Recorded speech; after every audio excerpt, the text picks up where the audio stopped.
तुम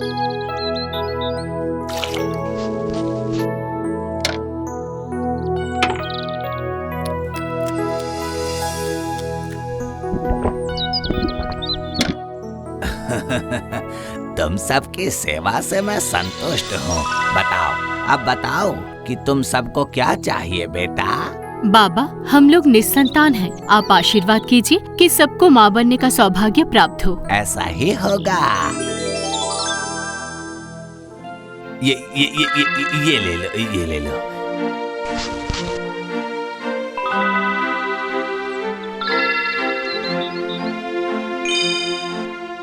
रात को बगीचे में सोने के कलश में रख कर आ जाना और फिर पीछे मुड़कर मत देखना। और सुबह जाकर देखना कि तुम सब की आशा पूर्ण हो चुकी है। प्रणाम साधु बाबा। साधु के कहे अनुसार रात को एक सोने के कलश में 5 पारिजात फूल रखकर आते हैं 5 रानियां।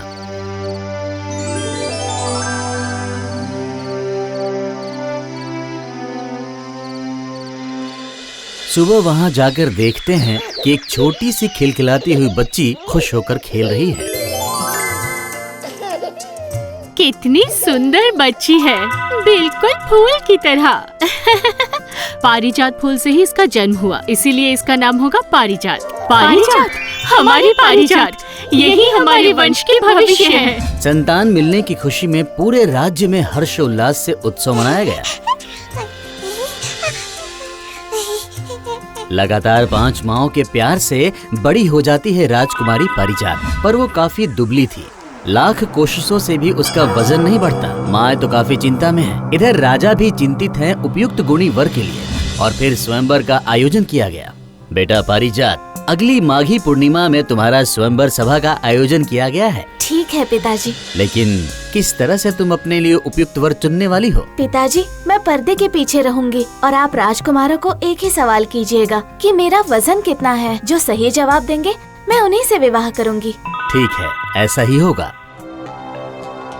एक एक करके बहुत से राजकुमार आते हैं, लेकिन कोई भी राजकुमारी का सही वजन नहीं बता पाते। 50, 48, 52।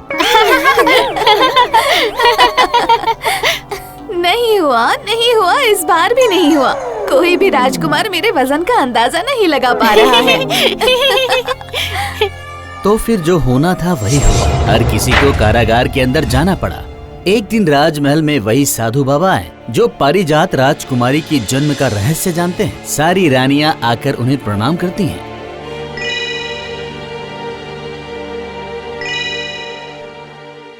आयुष्मती भव। आओ बेटा, साधु बाबा को प्रणाम करो।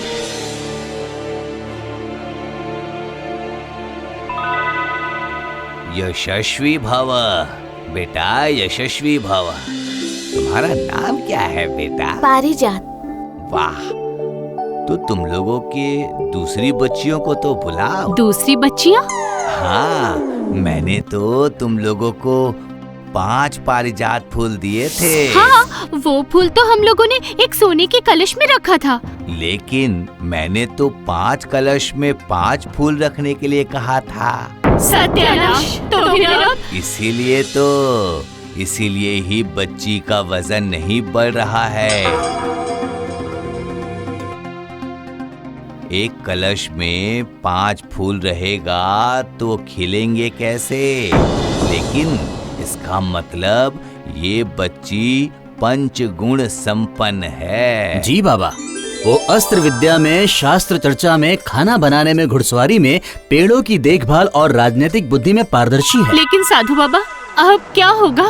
देखो बेटा, इस कन्या के लिए उपयुक्त वर मिलना बहुत ही मुश्किल है। हाँ, बेटी पारिजात का विवाह होगा ऐसे एक व्यक्ति के साथ जो किसी विशेष गुण में संपन्न होगा। महाराज, कैवल्य, उसे तो आपको ही ढूंढ कर निकालना होगा। लेकिन कैसे? बेटी को राज्य परिचालना की जिम्मेदारी देकर आपको ही देश विदेश में भ्रमण करके उस उपयुक्त पात्र को ढूंढ कर निकालना होगा। ठीक है, वैसा ही होगा। आपकी इच्छा पूर्ण हो।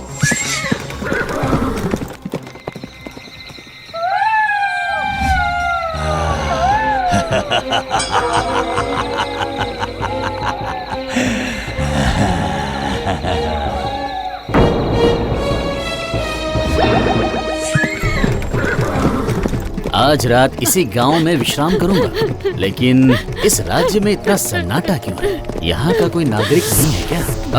हाँ, वहाँ एक घर में रोशनी दिखाई दे रही है, जाता हूँ। कौन रो रहा है? लगता है उसी घर से आवाज आ रही है।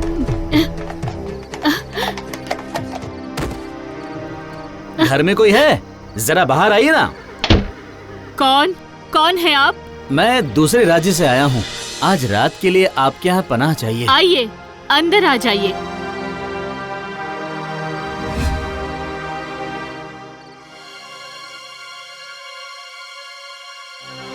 माफ कीजिएगा, आज आपको खाने के लिए कुछ भी नहीं दे सकती। आज हमारे घर चूल्हा नहीं जला है। क्यों? पैसों की कमी है? नहीं, मन उदास है। कल मेरे बेटे को राक्षस के हाथों में सौंपना पड़ेगा ना। राक्षस? पर क्यों? हाँ, एक मायावी राक्षस की वजह से हर रोज एक इंसान को खाने के रूप में भेजना पड़ता है। कल मैं जाना चाहती थी, पर मेरी तो उम्र हो गई है ना, इसीलिए राक्षस को मैं पसंद नहीं आऊंगी। उसका कोई वध नहीं कर पाया क्या? मतलब आप लोगों के राजा या मायावी राक्षस ने राज परिवार से सबको खा लिया है, लेकिन उस राजकुमार को नहीं खा पाया, उसकी रक्षा कवच की वजह से। लेकिन अपनी माया से उसे गहरी नींद में सुला कर रखा है। रक्षा कवच? हाँ, उस कवच की वजह से कोई उसे मार नहीं पाएगा अगर उस कवच को राजकुमार त्याग न दे। और जब तक उस राक्षस की मौत नहीं होती, हमारे राजकुमार की नींद नहीं खुलेगी। अरे, आपको क्या हुआ? कहाँ जा रहे हैं? चिंता मत कीजिए, कुछ भी करना पड़े उस राक्षस को मारना जरूरी है, इसलिए मैं अपने राज्य में वापस जा रहा हूँ।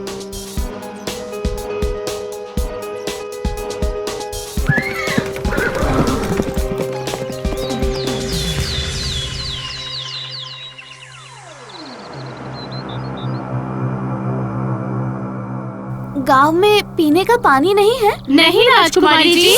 मंत्री जी, चारों ओर जलाशय बनाइए ताकि वहाँ से लोगों को पीने का पानी मिले, और इस कच्ची सड़क को पक्का कर दीजिए। जय हो राजकुमारी की जय हो। कुछ भी हो, राक्षस का वध करना ही पड़ेगा। हाँ, लेकिन तुम्हारे लिए उस राक्षस का अकेले वध करना असंभव है। पिताजी, सारे वीर योद्धा मेरे साथ जाएंगे राक्षस का वध करने के लिए। वीर योद्धा? जी पिताजी, कारागार से सारे राजा और राजकुमारों को ऐसी शर्त पर मुक्त करूंगी कि उन्हें राक्षस का वध करना होगा। वाह वाह वाह, तुम्हारा दिमाग तो काफी तेज है। ऐसा ही होगा तो फिर आज ही? आज ही। प्रणाम प्रणाम। दिखा दीजिए, कहाँ है वो गुफा? आइए आइए आइए।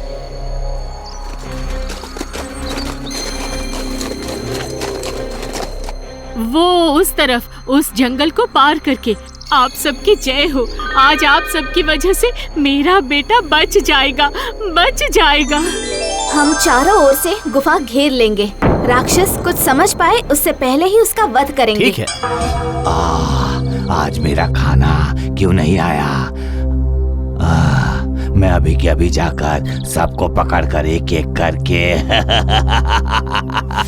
राजकुमारी पारिजात के कहे अनुसार चारों ओर से लोग गुफा को घेर लेते हैं और सब मिलकर चारों तरफ से राक्षस पर आक्रमण करते हैं।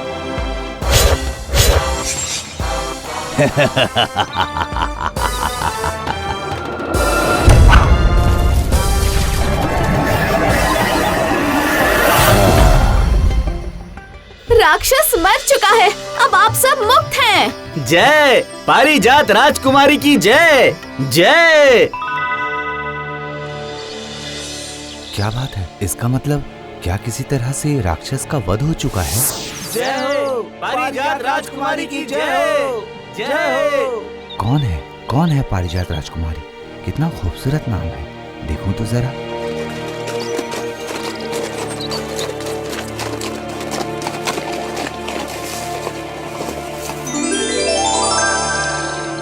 कौन है आप लोग? महाराज, ये राजकुमारी पारिजात है। इन्होंने ही राक्षस का वध करके हमारे राज्यवासियों को उस राक्षस के हाथों से मुक्ति दिलवाई है।